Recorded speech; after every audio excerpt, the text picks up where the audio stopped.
আসসালামু আলাইকুম। আজ অনেক পরিমাণ বৃষ্টি হচ্ছে, তাই ভাবলাম আজকে একটু বোনা খিচুড়ি রান্না করি। তো বোনা খিচুড়ি রান্না করার জন্য প্রথমে মাংস আর আলুগুলো ভালোভাবে কষিয়ে নিলাম। এখানে মাংস রান্না করতে যা যা মশলা লাগে সবগুলো মশলাই আমি দিয়ে দিয়েছি।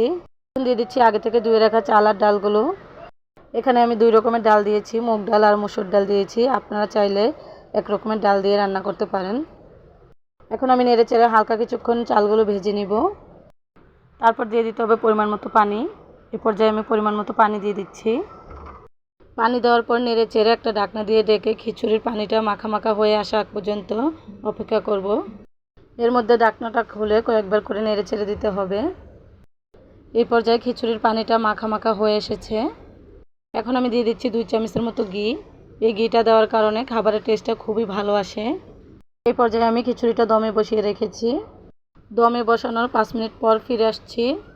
এখন আমার খিচুড়িটা রান্না করা হয়ে গেছে। দেখেন মাশাআল্লাহ কত সুন্দর ঝরঝরা হয়েছে। এখন খিচুড়ি একটি প্লেটে পরিবেশন করে নিয়েছি। দেখেন মাশাআল্লাহ কত সুন্দর লাগছে আর কতটা লোভনীয় হয়েছে। সাথে চিংড়ি বোনা নিয়েছি আর 1 পিস লেবু নিয়েছি। মাশাআল্লাহ খাবারটা দারুণ ছিল। আমার ভিডিওটি ভালো লাগলে লাইক, কমেন্ট এবং শেয়ার করে দিবেন। আজ এই পর্যন্তই। সবাই ভালো থাকবেন। আল্লাহ হাফেজ।